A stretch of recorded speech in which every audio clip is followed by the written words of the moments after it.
Hello and welcome to another one of my videos, and in today's video I'm going to be going through a request to answer a question on my last video.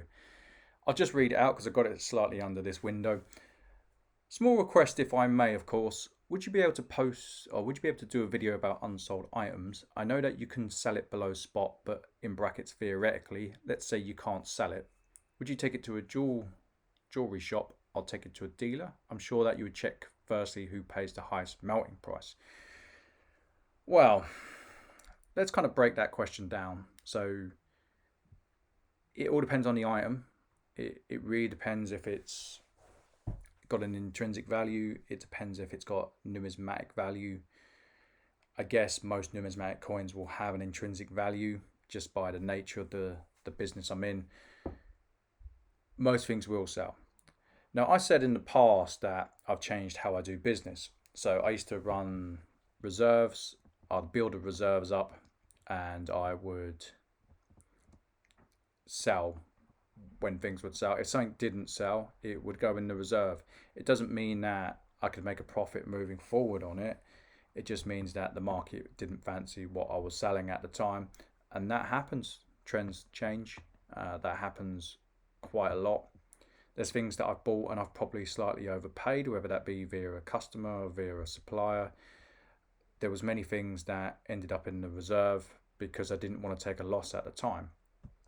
Now, in terms of how I eventually sold those items was I'd I'd make an agreement with myself in a sense. If I make X amount of money a month, I can then sell down the losses. So a lot of these coins in the reserve, they were sold down for cash flow and I made a loss on them.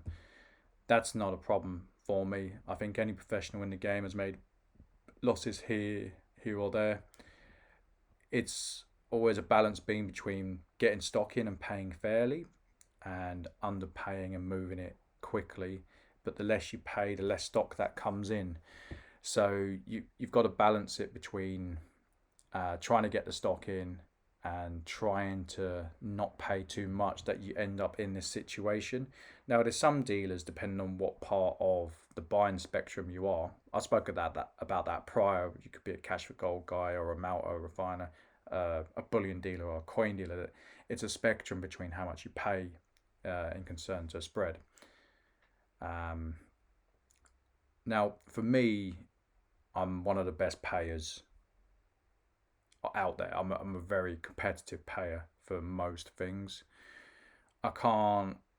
I've kind of stopped buying the semi-numi stuff. I used to sit down and work it out, and now I just offer a flat rate for it. Sometimes it comes in a bit lucky. Sometimes I've probably slightly overpaid on it, but it gives me an out.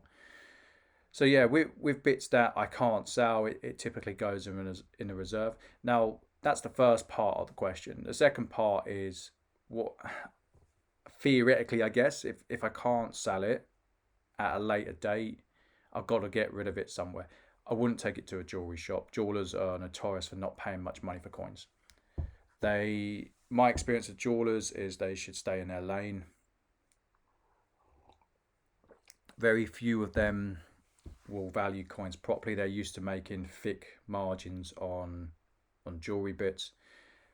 I've not come across many jewelers who do the coin side of it very well. It's not to say some can't, but it's a completely different business. It's different in terms of margin. You need to understand something as well. Like bullion coins are a store of value, and jewelry isn't. It's a completely different game. So the margins are completely different. You might have a ring in your shop, and you have it for a year, and then you got to mark it down in a sale. I've seen some jewelers mark down jewelry 20%. I don't make 20% margin. So no, I wouldn't take it to a jewelry shop. Would I take it to another dealer? Potentially, yeah. I've done that in the past. I've found that this has worked against me in the past as well. If I take it to a dealer, I like to take it to a dealer where you scratch my back, I scratch yours. I expect that you come back to me and put food on my plate at some point. And if you can't, those are the type of dealers I've gotten rid of. There's a lot of people who take. As a professional, I want to break bread. I'm not interested in a one-way relationship. There's been many dealers in the past saying, "Oh, well, I can give you money," and it's just like, "Well, I don't need your money. I need stock." "Oh no, I can't give you that." "Okay, well, I'm not sending things your way. I don't mind the odd bit, but it's not the type of relationship I'd have. Like there are certain dealers. There's a dealer I've sold some bits to recently over the past maybe 6 months or so, and I just say to him, no, you need to make a bit, don't worry about it. But he sent stuff my way. So I don't mind taking it to a dealer. I'm currently in talks with an auction house to auction some bits off. I hate the idea of selling at auction. I haven't sold at auction in the past. The reason I don't sell at auction is because I buy from auctions all the time and I make a lot of money doing it. I know the pitfalls of sending it to auction. There's certain types of coins where you just shouldn't send them. You shouldn't. That's just how it is.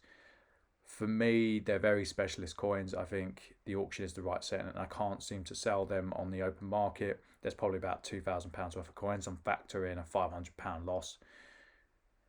So we shall see. We shall see if I take a bit of a kicking on that one. And last but not least, sometimes I would just donate coins. Now, it's never coins of intrinsic value. Sometimes I get something in. Oh, this is a good example. This isn't coin related, but these are stamp covers. These were I sold a load of these for 10 pence a stamp cover, first day cover. Now, if I hadn't sold them, I was offered 5 pence, and I was thinking, I'll just take it to a charity shop. Every once in a while, I look at what I got, and I'll just take it down to the charity shop because, okay, I can't make good use out of it, but there's people out there that can. Now, there's going to be people who said, well, why don't you just give it to me? And the truth is, I don't want to. That's the bottom line. I'm not giving away stock for free to people. I think it should go to a good cause.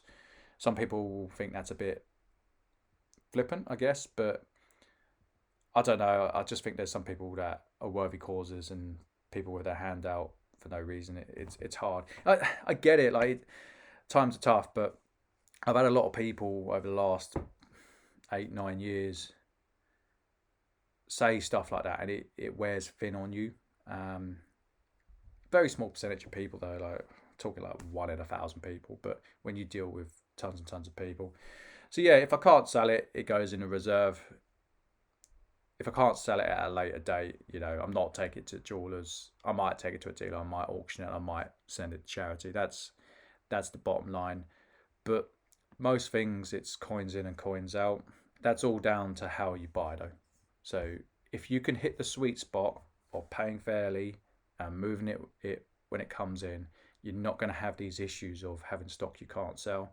So for example, on the gold, I recently bought some 10 franc coins. I had 18 of them come in. I overpaid for them. I said to the gentleman, I said, I can't offer you the same rate again because I'm overpaying for them. I've got 5 left. I've got away with it on this occasion. It's because these are a pure bullion play. Theoretically, I could wait for spot to go up. And there's going to be coins on the last video. There's going to be sovereigns.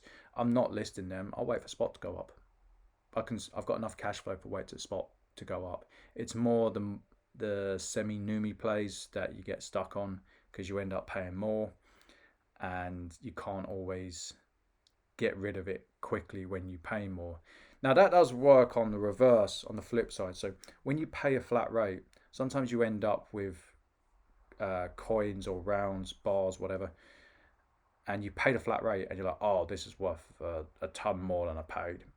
And that's a hard one to square away with the man in the mirror, but you try your best to be fair with people. It's hard. It's a hard balance. But yeah, I hope that's answered the question.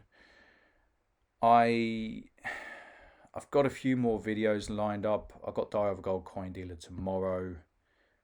I've got more stock coming in, or plan to come in. It's going to be hectic. The next 2 weeks are going to be absolutely crazy my end in terms of coins. Stamps I'm not so sure about. Although I just had 2 fairly decent sized orders come in yesterday. So yeah, there will be videos. I am thinking of taking 2 weeks off over Christmas though, because the last couple of months have been very hectic, and you're working too much when people send you an email saying, Sean, you're doing too much, sort your shit out. And I think that's a fair comment. I have run it ragged the last couple of months. So cheers guys, thanks for having my back on that one, because sometimes I clearly don't know. I'm my own worst enemy. I hope you've enjoyed the video. I hope it's answered that question. I hope it kind of gives an insight into what I do, and you can use that for your own trading if you do trade. Take care, guys. Bye.